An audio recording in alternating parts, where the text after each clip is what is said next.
I held the paper coffee cup too tight as I pulled into the gravel lot at 10:58 p.m. The lid rattled against the plastic rim. Hot coffee sloshed over my fingers. I didn't wipe it off. The motel sign buzzed overhead. Blue light flickered every 3 seconds. The air smelled like wet asphalt and old cigarettes. I turned off the engine. Sat there. Watched the street for a full minute.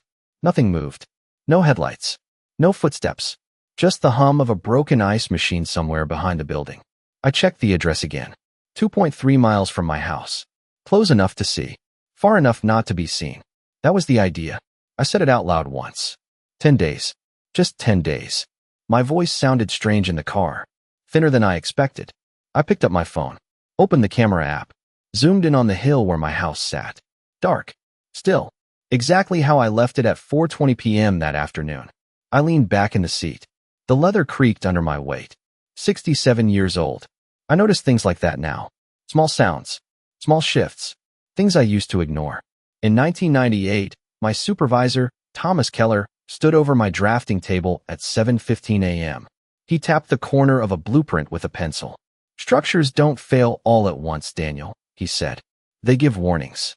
You just have to see them." I remember the smell of graphite. The way the paper curled slightly under his hand. I remember thinking he was being dramatic. I don't think that anymore.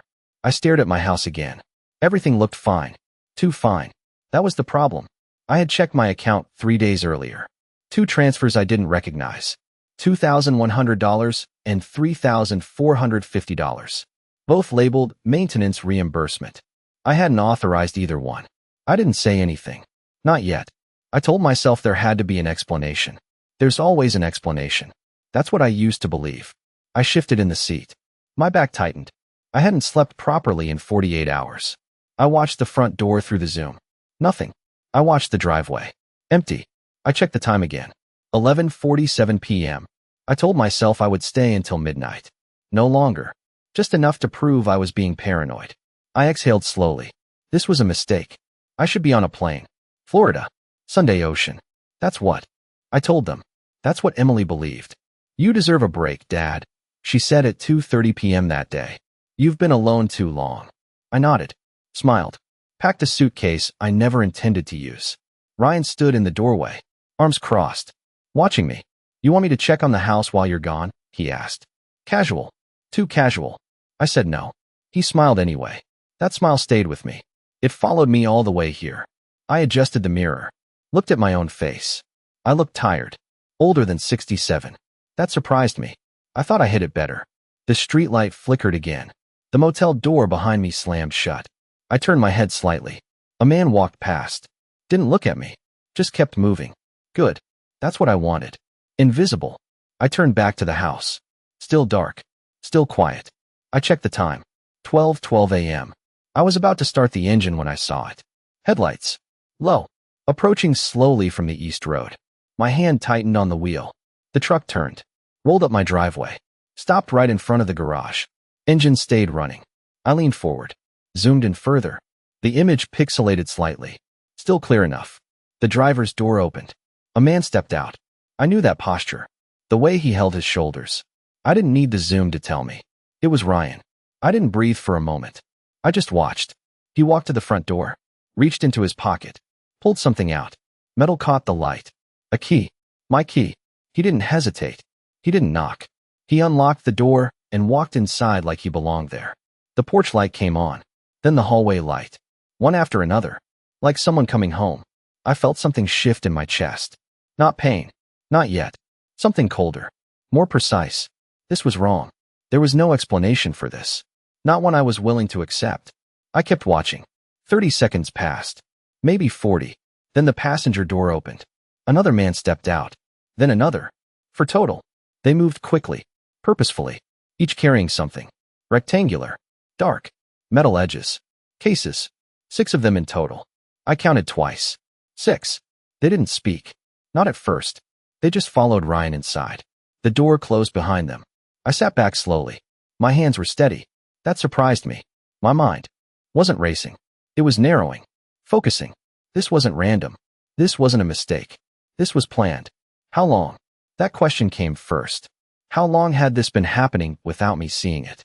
I stared at the screen. Waiting. Listening. The night felt different now. Sharper. The hum of the motel. The distant highway. Even the ticking of my cooling engine. Everything louder. Everything closer. I leaned forward again. Adjusted the angle. The front window showed movement inside. Shadows crossing the walls. One of them paused near the living room. I could see his outline clearly. He turned his head slightly, like he was listening. Then he spoke. His voice carried faintly through the open window. Clear enough. Close enough. Start with the bedroom. He won't be back until day 10. I turned the key and pulled out at 12:19 a.m. The engine sounded louder now. Too loud for a quiet street like that. I did not look back at the house again. Not yet. I drove 2 blocks down. Then 3. Then I stopped under a dim streetlight near a closed gas station. The sign read $3.89 per gallon. The fluorescent light buzzed above me. The air smelled like stale fuel and cold metal. A loose panel clanged somewhere behind the building. I kept the engine running. I needed the noise. I needed something steady. I picked up my phone. My hands were still steady. That surprised me again. I opened the Notes app. Wrote down the time. 12:12 a.m. For men. 6 cases. Entry through front door. Key used. No hesitation. I added one more line. Ryan present. I stopped typing. Looked at the words. This was no longer suspicion. This was structure. Pattern. Intent. I had seen this before. Not the situation. The shape of it. In 2006, I worked with Linda Chavez on a bridge inspection in Phoenix. July heat. 108 degrees by noon. The steel beams hummed under expansion. Linda ran her hand along a joint and said, "Feel that vibration? That is stress building. It does not release quietly." I remember the smell of hot tar. The taste of dust in the air. We shut that bridge down within 48 hours. People called it overreaction. It was not. I stared at my phone again. This felt the same. Early stage. Controlled. Not chaotic. Not yet. I lowered the window slightly. Cold air came in. Sharp. Clean. It cut through the smell of coffee and plastic. I needed that. I needed clarity. I thought about Emily. 39 years old. She had stood in that doorway at 2:30 p.m. smiling, telling me to enjoy Florida. That smile did not match what I just saw. Either she knew, or she did not. There was no middle ground here. I needed to decide which one was true.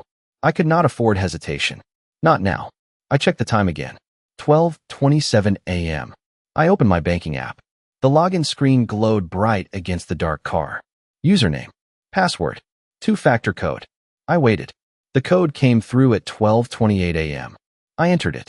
The account loaded. Balance unchanged since this morning. That meant nothing. I scrolled down. Transactions. I slowed my breathing. Forced myself to read each line. $2,100. $3,450. Then another. $1,980. Dated 11 days earlier. Same label. Maintenance reimbursement. I did not authorize that. I knew I did not. I kept scrolling. There it was. A pattern. Every 21 days. Like clockwork. Same label. Different amounts. I counted. 1, 2, 3, 4, 5, 6, 7 entries. I stopped at the 7th. Total so far. $19,740. That was just the visible portion. That was what they thought I would not notice. That was the surface. I leaned back in the seat. The leather felt colder now. Or maybe I was. This was organized. This was scheduled. This was not a one-time event. This had been happening for months. Possibly longer. I needed the full timeline. I needed the source. I needed to know who else was involved. I tapped into account details. External transfers. 2 names appeared. Cole Logistics, LLC. And another. East Ridge Holdings. I did not recognize either one. I said it out loud anyway. Cole Logistics. The name sat wrong in my mouth. Too familiar. Too close. I knew that name. I had heard Ryan mention something like it last year. Casual. Dismissive. Just a side thing. He said at 6:10 p.m. during dinner. I did not ask questions then. I should have. I opened the transfer history. Each payment routed through the same account, ending in 4421. I wrote that down. I wrote everything down. Numbers matter. They always do. I needed more than suspicion now. I needed proof that could stand on its own. I needed to move carefully. No confrontation. Not yet. I was not ready. They did not know I was here. That was my advantage. I needed to keep it that way. I opened my contacts. Scrolled to Mark Ellison. Age 62. Estate lawyer. Last call was 8 months ago. I hovered over his name. Then I stopped. Too soon. I did not have enough yet. I needed one more piece. Something that connected the house to the money, the cases to the transfers, the people to the plan. I looked up at the gas station. Empty. Silent. The hum of the lights. The distant sound of a car passing on Route 9. Everything felt suspended, like a moment before something breaks. I checked the time again. 12:41 a.m. I decided to wait 15 more minutes. Then I would move closer again. Different angle. Better view of the side windows. I needed to see inside. I needed to confirm what those cases were. I needed to know what they were doing in my bedroom. I sat forward, hands on the wheel, ready to start the engine. Then my phone buzzed in my hand. A notification. New email. Sender, First National Bank. Subject line short. Direct. Timestamp 12:42 a.m. I opened it immediately. The message was one sentence. One number. One fact. Your joint access authorization was modified at 4:17 p.m. today to include Ryan Cole as primary account operator. I put the car in drive at 12:44 a.m. The decision came clean. No hesitation. I pulled out of the gas station. Turned left onto Route 9. The road was empty. Streetlights stretched ahead in a straight line. Yellow pools of light every 50 feet. The engine hummed steady at 40 miles per hour. I checked the rearview mirror twice. No headlights behind me. Good. I needed space. I needed distance. I drove 0.8 miles. Then I slowed. Turned into a 24-hour diner I knew. The parking lot was half full. 3 trucks. 2 sedans. A flickering neon sign read open. I parked near the side entrance. Left the engine running for 10 seconds. Then shut it off. The silence hit immediately. I stepped out. Cold air cut across my face. Sharper than before. The smell of grease and coffee drifted from inside. The door chimed when I entered. Warm air wrapped around me, heavy with bacon fat and burnt toast. A waitress looked up from behind the counter. Mid-50s. Tired. Eyes. Name tag said Carol. Seat yourself, she said. I nodded. Took a booth by the window. Vinyl seat cracked under my weight. The table was sticky. I did not care. I placed my phone on the table. Screen still open to the email. For 17 p.m. today. That was the time. The exact window I left the house. I exhaled slowly. That was not coincidence. That was timing. That was access. I looked at the door.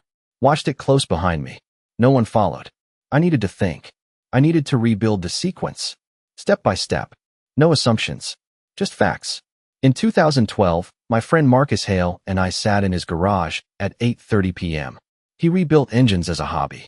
The smell of motor oil filled the space. Thick and metallic. He held a wrench in one hand. Said, "You never fix the noise. You find the source." I remember the hum of a radio in the background. A baseball game. Low volume. We spent 3 hours tracing a single vibration in a transmission. It came down to one loose bolt. One. That stuck with me. I looked at my phone again. This was not noise. This was source. I needed to identify it clearly. I needed to isolate it. I tapped the screen. Opened account permissions. My name.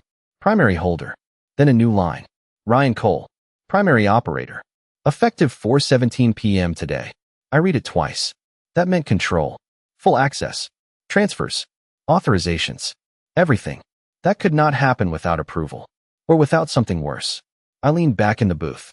The overhead lights were too bright. White. Clinical. They made everything look flat. The hum of the refrigerator behind the counter filled the space. Constant. Unchanging. I focused on that sound. Grounded myself. This was planned. This required documents. Signatures. Identification. Someone had to present authorization. That meant either forgery or consent. I felt the shift again. Colder this time. More precise. I had not signed anything. Not today. Not this week. Not this month. That left one option I did not want to consider. I pressed my fingers against the table. Steady. Controlled. I could not afford emotion here. I needed clarity. I needed sequence. I needed to move before they adjusted again. Carol walked over. Coffee pot in hand. You want something? She asked. Black coffee, I said. No sugar. She nodded. Poured without asking. More. The cup steamed in front of me. I wrapped my hand around it. Warm. Solid. Real. Long night? She asked. I looked up. Met her eyes. Something like that. She studied me for a second. Then shrugged.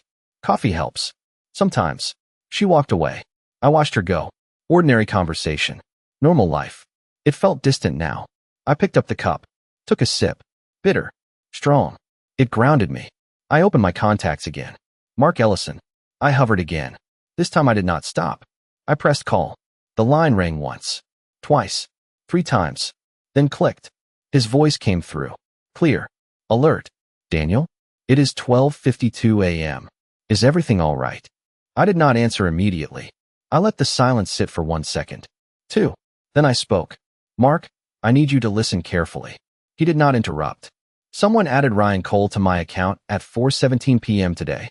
Primary operator. Another pause. Shorter this time. Then his voice changed. Sharper. Professional. Did you authorize that? No. Did you sign anything in the last 72 hours?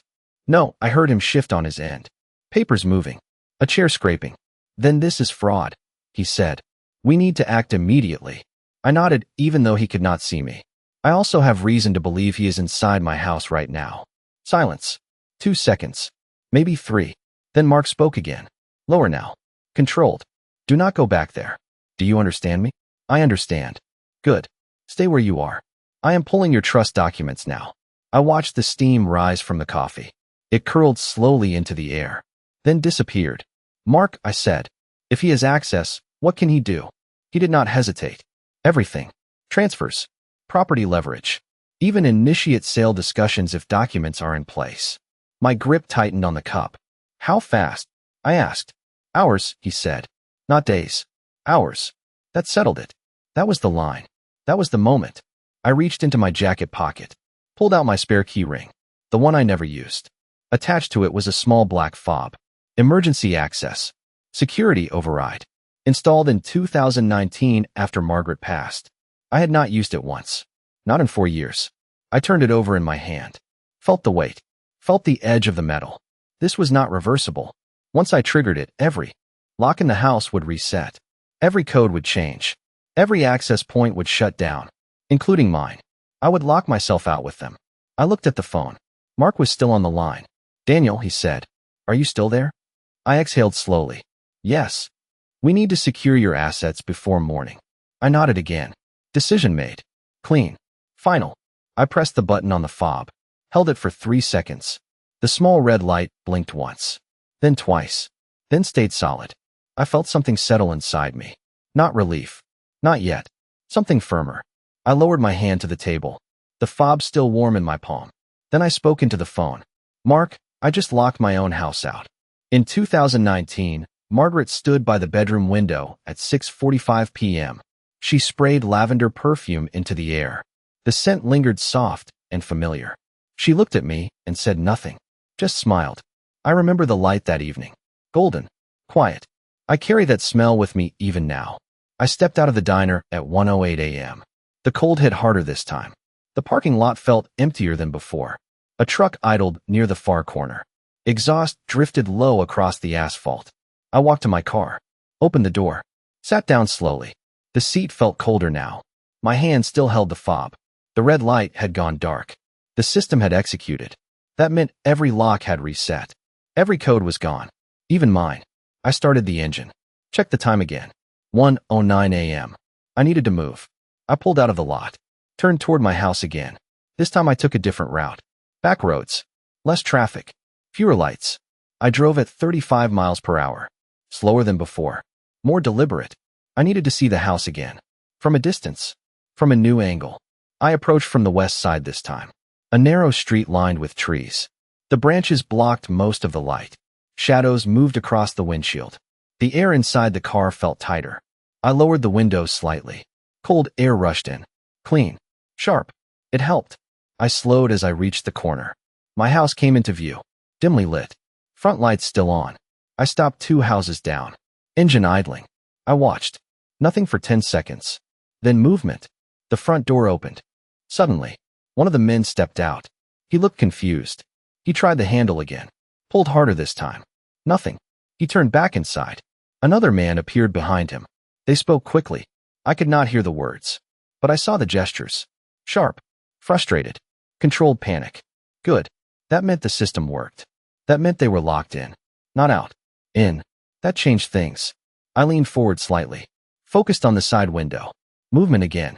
Ryan appeared this time. He moved faster than the others. Direct. Focused. He went straight to the keypad near the garage. Entered something. Paused. Entered it again. Nothing. He stepped back. Looked at the door. Then at the others. His posture changed. Not relaxed anymore. Not confident. That was new. I watched him for another 5 seconds. Then I leaned back. This was working.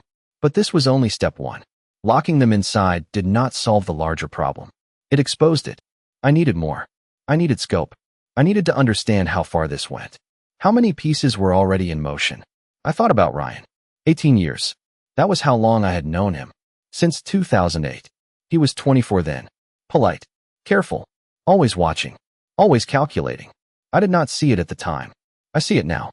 In 2022, he lost his job. Logistics manager. Inventory loss. $96,000 unaccounted for. He told me it was a mistake. A system error. I believed him. That was my mistake. Within 11 months, he had $148,000 in debt. Credit lines. Personal loans. I knew about some of it.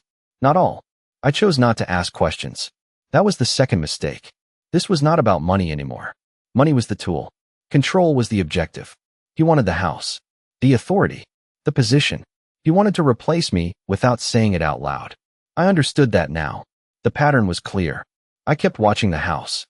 The men moved again. One went toward the back hallway. Another checked the windows. Ryan stayed near the front. Thinking. Calculating.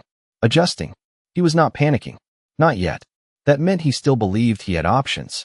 That meant I needed to move faster. I picked up my phone. Called Mark again. He answered on the first ring. Daniel. They are inside, I said. Locked in. The system worked. He paused briefly. Then spoke. Good. That buys us time. How much? I asked. Not enough, he said. We need to secure the property legally before morning. I watched Ryan step away from the door. He pulled out his phone. Dialed. Waited. His face changed slightly. More focused. More controlled. Mark, I said quietly. He is calling someone. Of course he is, Mark replied. He will try to regain access through paperwork or authority. I nodded. Can he do that tonight? If he already prepared documents, Mark said. Yes. I felt the shift again. Faster now. Tighter. This was larger than the house. Larger than the account. This had layers. Preparation. Timing. Access. I needed to act before those layers activated. I needed to stay ahead. I watched Ryan closely. His expression did not match surprise. It matched interruption. That was the difference. This was not unexpected for him. This was a delay. A problem to solve. That changed everything. I saw it clearly now. This had been planned long before tonight. The house. The account. The timing of my trip. All of it aligned too precisely. This was not opportunity. This was design. I lowered my phone slowly. My mind settled into place. Cold. Focused. Exact. I knew what I needed to do next. I pressed the accelerator gently. The car rolled forward. I did not look at the house again. I did not hesitate. I turned onto the main road. Drove straight toward Mark's office downtown. 12 minutes away. 50 miles per hour. No stops. No distractions. This was the next step. This was the point of no return. I reached the intersection at 1:17 a.m. The light was red. I did not slow down. I checked both sides. Empty. I drove through. I parked outside Mark's office building at 1:31 a.m. The street was empty. No traffic. No movement. The building stood dark except for one light on the third floor. His office. I stepped out of the car. The night air felt colder here. Sharper. Cleaner. The smell of concrete and steel replaced everything else. My shoes echoed against the pavement as I walked. Each step sounded louder than it should. The glass doors reflected my face back at me. Pale. Focused. Not surprised anymore. I pulled the handle. Locked. Of course. I reached into my pocket. Pulled out my phone. Called Mark again. He answered immediately. I see. You, he said. I looked up. Third floor window. A silhouette moved slightly. Door is locked, I said. Give me 30 seconds, he replied. I heard a buzz. The door clicked open. I stepped inside. The lobby smelled faintly of cleaning chemicals. Fresh. Artificial. The lights hummed overhead. Too bright. Too white. I crossed the floor. Pressed the elevator button. It arrived in 5 seconds. I stepped inside. Pressed 3. The doors closed. The hum of the motor filled the space. I watched the numbers climb. 1, 2, 3. The doors opened. Mark stood there already. Jacket on. Tie loosened. Eyes sharp. 62 years old and still faster than most men I knew. "Come in," he said. I followed him into his office. The room smelled like paper and ink. Old books lined the walls. A desk lamp cast a warm circle of light. Everything else stayed in shadow. He gestured to a chair. I sat down. He did not. He stayed standing. Already moving. Already working. "Start from the beginning," he said. I did not hesitate. "Ryan is inside my house right now," I said. 4 men with him. 6 metal cases. Entry at 12:12 a.m. Mark nodded once. No reaction. Just processing. "Account access changed at 4:17 p.m. today," I continued. "He is now primary operator." Mark walked to his desk, opened a file, pulled out documents. "I pulled your trust records," he said. "Nothing here authorizes that change." "Then how did it happen?" I asked. He looked at me directly. "Forgery, or coercion, or someone inside the bank bypass protocol." I leaned back slightly. That narrowed it. Not good options. Not safe ones.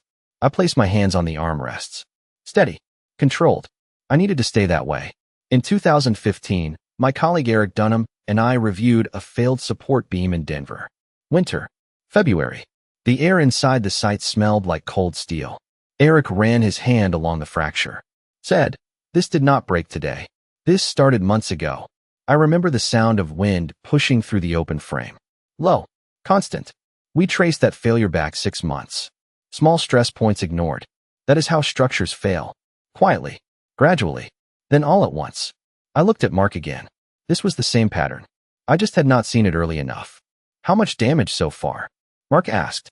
I pulled out my phone. Opened. The account again. Scrolled. "Visible transfers total $19,740, I said. "But pattern suggests more." Mark nodded. "We assume full exposure," he said. "Worst case scenario." "How bad?" I asked. He did not hesitate. "If he had access for 14 months. And if he moved funds every 21 days.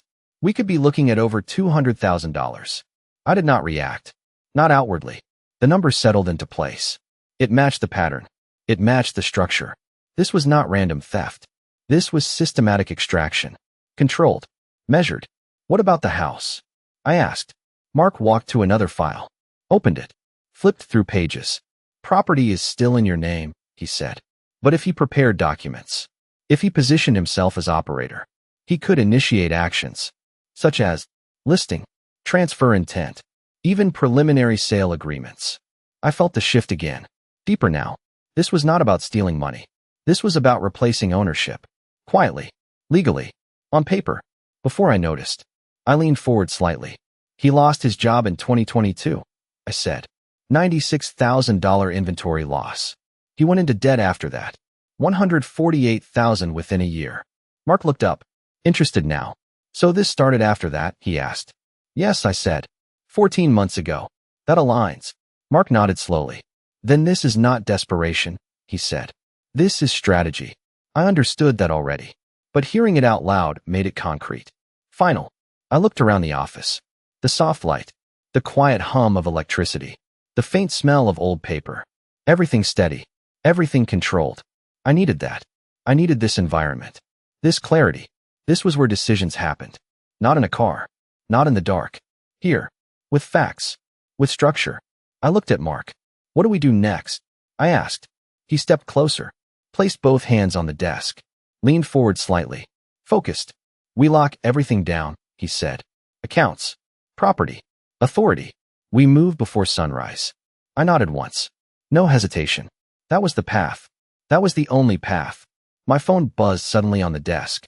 I looked down. New notification. Email. Sender unknown. Subject line blank. Timestamp 1:42 a.m. I opened it. One attachment. One scanned document. I zoomed in slowly. My name at the top. My signature at the bottom. Dated today. 4:03 p.m. Power of attorney granted to Ryan Cole for full financial and property control. In 2017, my neighbor Harold Benson stood in my driveway at 7:10 a.m. He held a cup of black coffee. The smell was sharp and bitter in the cold air. He looked at my house and said, "People think ownership is paperwork. It is not. It is presence." I did not understand that then. I understand it now. I stepped out of Mark's office at 1:48 a.m. The hallway felt narrower than before. The lights buzzed overhead. Too bright. Too steady. The air smelled like dust and old carpet. I walked faster this time. No hesitation. No pause. I reached the elevator. Pressed the button once. It arrived in 4 seconds. I stepped inside. Pressed 1. The doors closed. The hum of the motor filled the space again. I stared at my reflection in the metal panel. Still calm. That mattered. I needed that. I stepped out into the lobby at 1:49 a.m. The glass doors reflected the empty street outside. I pushed them open. Cold air hit my face again. Sharper than before. I walked to my car. Got in. Closed the door. Silence. I placed my phone on the dashboard. Mark's words still echoed. Forgery. Coercion. Inside help. None of those were small problems. All of them required intent. Planning. Coordination. I started the engine. Checked the time. 1:50 a.m. I drove back toward the house. Same route as before. Same speed. 50 miles per hour. No stops. I needed to be closer now. Not watching from distance. Watching from range. I turned onto the West Street again. Slowed to 20 miles per hour. Killed the headlights 50 feet before the corner. Let the car roll forward. Quiet. Controlled. I stopped across from the house this time. Engine idling low. The house looked different now. Lights still on. Movement inside. But something else had changed. Tension. Even from here. I could see it. Feel it. I lowered the window slightly. Cold air slipped in. I leaned forward. Focused on the front window. Then I heard it. Faint. Through the glass. Voices. Clear enough now. Closer than before. They had opened something inside. A door. A window. Sound carried out into the night. I did not move. I did not breathe. I just listened. The system reset everything, one man said. I told you that might happen. Another voice. Lower. Then fix it. We do. Not have time. Then Ryan. Clear. Controlled. Relax. I already accounted for that. My hand tightened on the wheel. I leaned closer. The voices sharpened. You said the transfer was clean, another man said. It was, Ryan replied. 4:17 p.m. exactly. He was already gone. Silence for a second. Then another voice. And the account. Ryan answered immediately. Primary control. Full access. Every 21 days. Same pattern. He never noticed. A pause. Then a short laugh. Not loud. Not nervous. Confident. 14 months, Ryan said. $284,000. And he still thinks he is in charge. My chest tightened. Not panic. Not fear. Something else. Recognition. Final clarity. This was the center. This was the truth. No more assumptions. No more gaps. I stayed still. Let them speak. Let them fill in the rest. What about the house? Someone asked. Ryan did not hesitate. Sale prep is already in motion, he said. 600,000 minimum. We move it before he gets back. Another voice. And the signature? Ryan answered. Calm. Certain. Already handled. 4:03 p.m. power of attorney. He will not even know what happened. Silence again. Then footsteps. Movement. Closer to the front. I pulled back slightly. Lowered myself in the seat. My heart was steady. That surprised me. Everything was clear now. No confusion. No doubt. This was not a mistake. This was not desperation. This was replacement. I sat there for 3 seconds. Maybe 4. Then I made the decision. Clean. Final. I reached for my phone. Dialed Mark. He answered on the first ring. Daniel. I did not lower my voice. Not anymore. Mark, I said. I have confirmation. Full scope. Full intent. He did not ask questions. Then we move now, he said. No delay. I nodded. My hand already on the wheel. Agreed. I ended the call. Put the phone down. Looked at the house one last time. Not with doubt. Not with hesitation. With certainty. I turned the wheel sharply. Pressed the accelerator. And drove straight toward the police station 3 blocks away. In 2013, my daughter Emily stood in the kitchen at 8:05 p.m. She burned a grilled cheese sandwich. The smell of butter and smoke filled the room. She laughed and waved the smoke away. I will get it right next time, she said. I remember how certain she sounded. I carry that moment now like a fracture. Line. I pulled into the police station lot at 1:56 a.m. The building was lit bright. White floodlights washed the concrete in harsh light. 2 patrol cars sat near the entrance. Engines off. Silent. The air smelled like rubber and cold metal.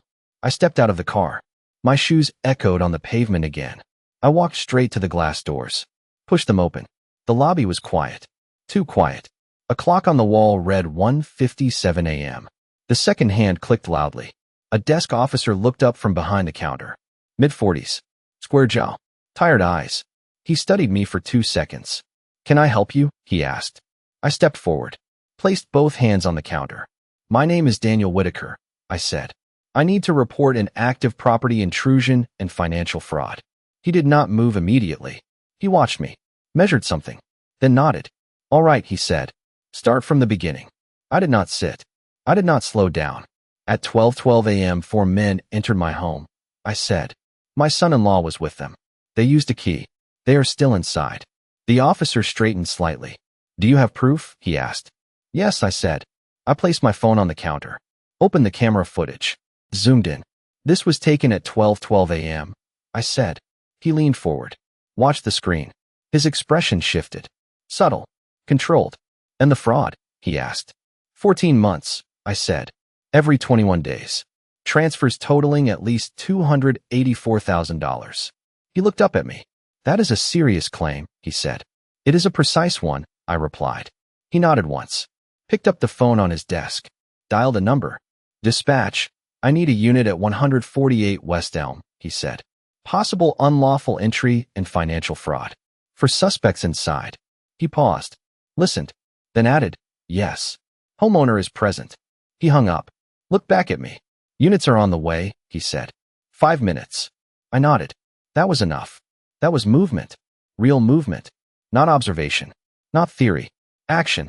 I stepped back slightly. Let the process unfold. Another officer walked in from the side hallway. Younger. Late 20s. Alert. "What have we got?" he asked. The desk officer gestured toward me. Homeowner. Reports 4 individuals inside his residence. Claims financial fraud tied to 1 suspect. The younger officer looked at me. Direct. Focused. "Sir, are you safe right now?" he asked. "Yes," I said. "I am not at the property." He nodded. "Good. Stay here until units arrive." I leaned against the counter. The fluorescent lights hummed above me. The air smelled sterile. Clean. Controlled. Nothing like the house. Nothing like the night outside. I needed that contrast. I needed this clarity. This was the first time the situation felt contained. Structured. I watched the clock. 1:59 a.m. 2 minutes passed. Then 3. The radio on the desk crackled. "Unit 12 en route.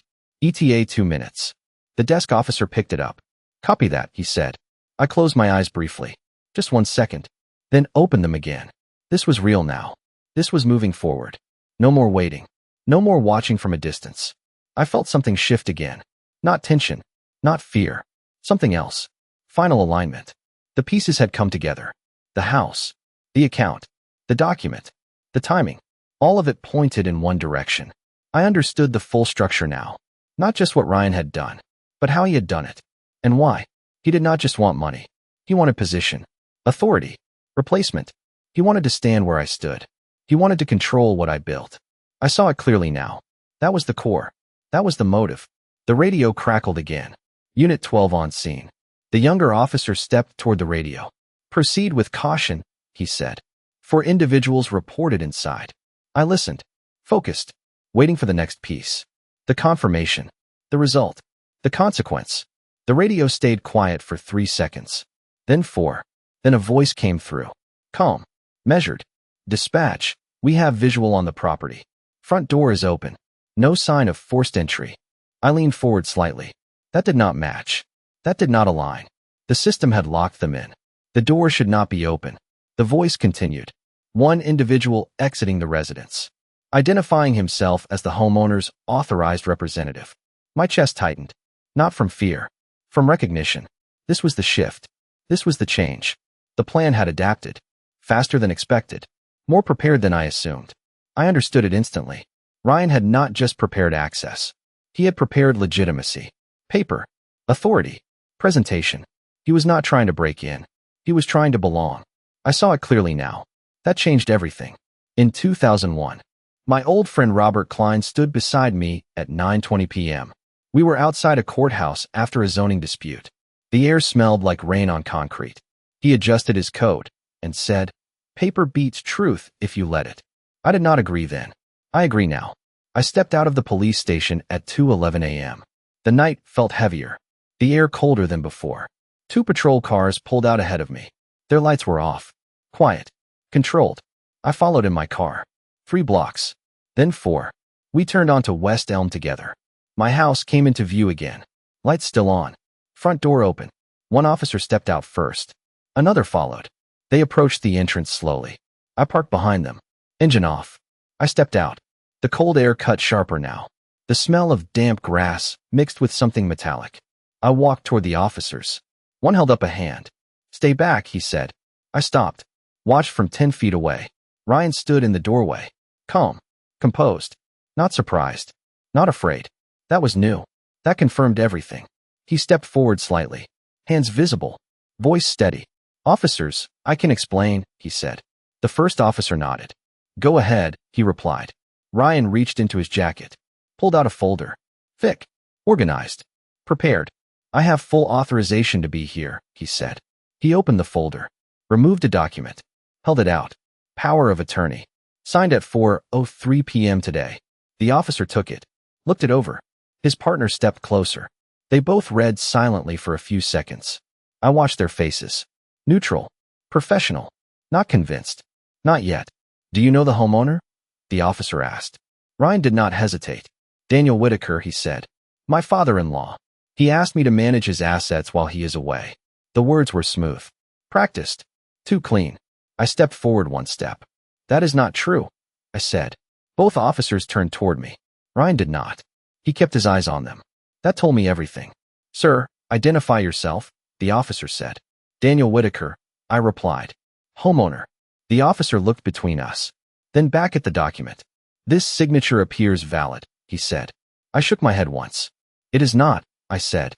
"It was created without my consent." Ryan finally looked at me. First time tonight. His expression did not change. That was the problem. He expected this moment. He prepared for it. "Daniel," he said calmly, "you signed this earlier. You might not remember." The words landed flat. Calculated. Designed to plant doubt. The younger officer stepped closer to me. "Sir, have you signed any documents today?" he asked. "No," I said. "Not at 4:03 p.m. Not at any time." He nodded. Turned back to Ryan. "We need to verify this," he said. Ryan did not argue. He did not raise his voice. He stayed calm.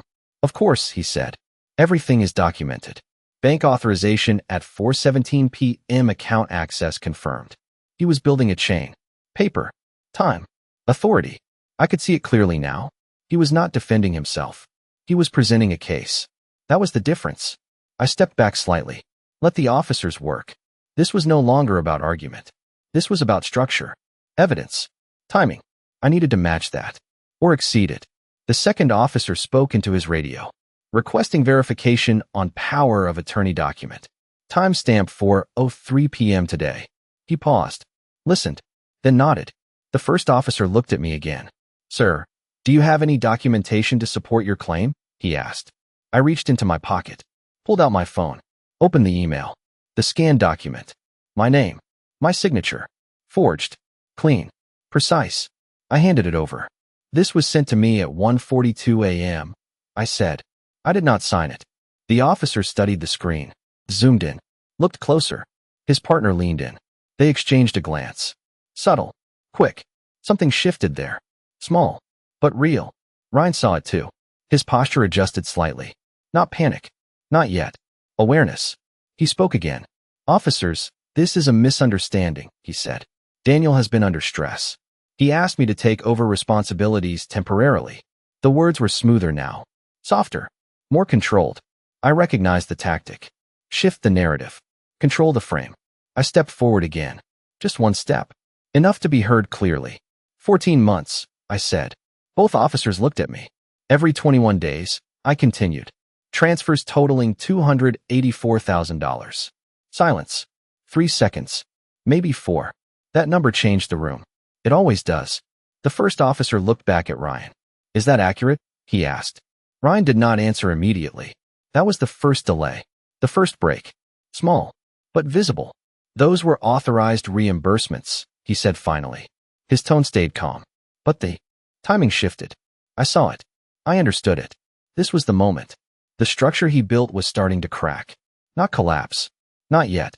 But stress had entered the system. I felt it clearly. I looked at the house behind him. The lights. The open door. The men inside. Everything still in motion. Nothing resolved. I understood something then. Something I had not seen before.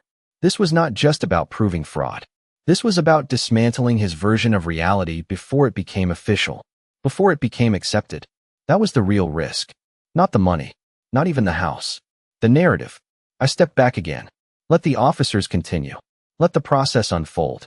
My role had shifted. From observer. To disruptor. To something else entirely. I knew what that was now. I reached into my jacket pocket slowly. Pulled out the second set of documents Mark had prepared in advance.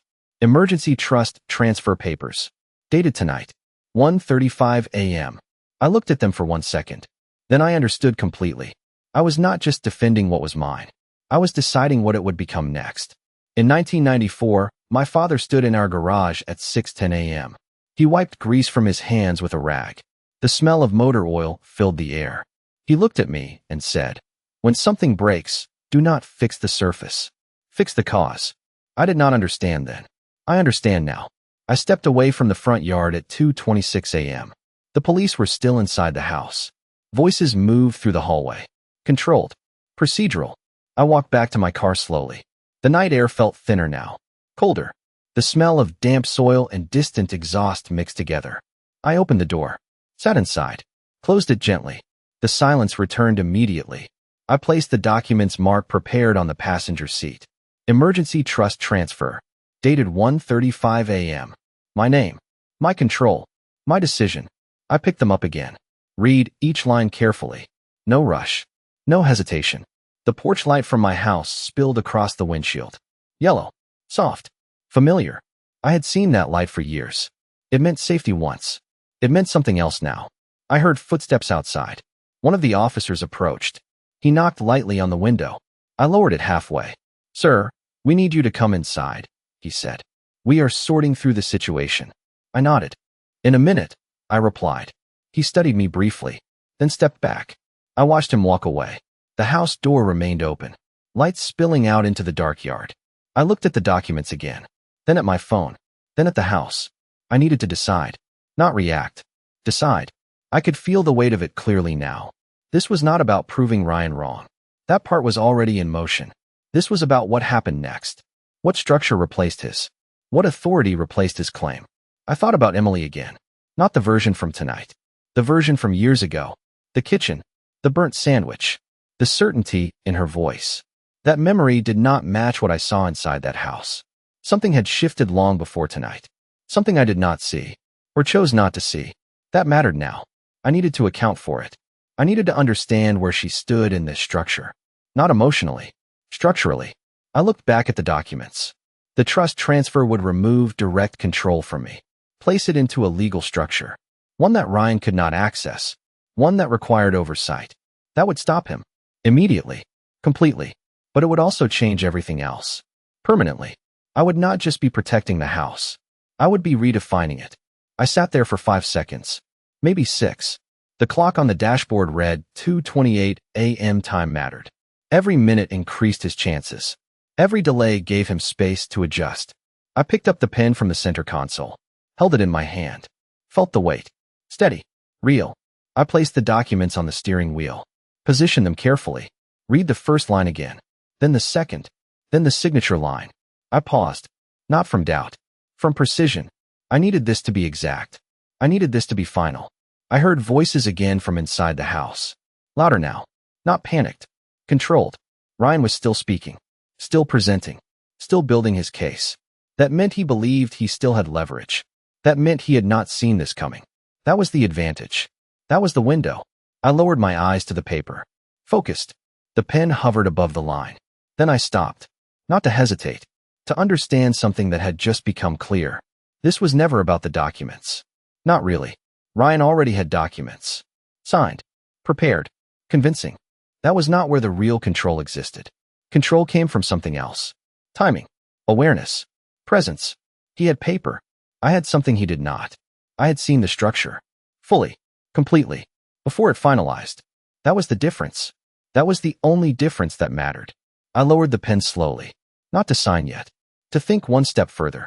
If I sign now, I would protect the assets. Yes. But I would also confirm his approach. That control belonged to paperwork. That assumption was his advantage. That assumption was his entire strategy. I looked up at the house again. At the open door. At the light spilling out. I understood it completely now. He was not trying to steal from me. He was trying to replace me. And I had been reacting to the theft, not the replacement. In 2008, my colleague Sarah Whitman stood beside me at 5:40 p.m. We were reviewing a final structural report. The room smelled like fresh ink and printer heat. She looked at the last page and said, "A system only holds if someone is willing to hold it." I did not think much of it then. I think about it now. I stepped out of the car at 2:36 a.m. The front yard felt quieter than before. The police lights were still off. The house glowed steady under the porch light. The air carried a faint scent of lavender from inside. It stopped me for a second. Not long. Just enough. I walked toward the open door slowly. Each step felt measured. Not heavy. Not rushed. The wooden floor inside creaked under my weight. Familiar sound. Unchanged. That mattered. The officers stood near the hallway. One of them turned as I entered.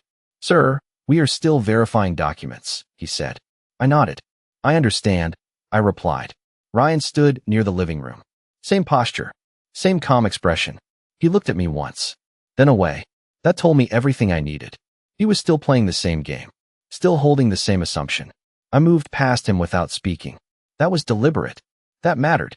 The house smelled different. Not just lavender. Something else. Cold air. Disruption. Presence without belonging. I walked into the bedroom slowly. The jewelry box sat where it always had. Silver. Clean. Untouched. I reached for it. Held it in my hand. The metal felt cool against my palm. Solid. Real. Margaret's initials reflected faintly under the light. That grounded me. I closed my eyes for 1 second. Then opened them again. This was not about reclaiming space. This was about redefining it. I walked back into the hallway. The officers were still speaking quietly. Ryan shifted slightly when I passed him. I stopped this time. Looked at him directly. Not angry. Not emotional. Clear. "You built this carefully," I said. He held my gaze. Said nothing. I continued. 14 months. Every 21 days. $284,000. One of the officers glanced at him. Then back at me. Ryan finally spoke. "You do not understand the situation," he said. His voice was calm. Controlled. "I understand it completely," I replied. Silence followed. Not long. Just enough. I stepped past him again. Moved toward the kitchen. The light above the sink buzzed softly. The counter still held the same coffee mug from earlier. Nothing had changed there. That contrast mattered. I placed the jewelry box on the counter. Next to the mug. 2 objects. Same space. Different meaning now. I turned back toward the living room. "Officer," I said. The older one looked at me. "Yes, sir," he replied. "I am proceeding with legal transfer of my estate into a protected trust," I said. "Effective immediately." He nodded once. "Professional. Neutral." "That is your right," he said. Ryan's posture changed. Slightly. Not panic. Not yet. But the first real shift. That was enough. I reached into my jacket. Pulled out the documents again. The pen followed. I did not hesitate this time. I signed. 1 line. Then another. Then the final page. 3 signatures. 2:39 a.m. exact. Precise. Final. I placed the documents on the counter. Flat. Visible. Irreversible. I felt something release inside me. Not relief. Something quieter.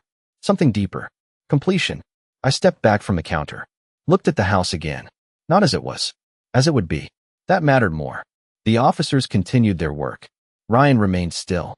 For the first time, he had nothing to say. That silence said everything. I picked up the jewelry box again. Held it firmly. Then walked toward the front door. The night air met me as I stepped outside. Cooler now. Lighter. Different. I stood there for a moment. Just one. Then moved forward. Away from the house. Away from the structure that had defined everything before tonight. I understood something clearly now. Ownership is not defended by holding tighter.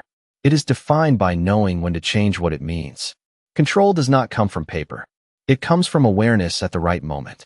And betrayal does not break you when you see it fully. It only reveals what was already shifting beneath you.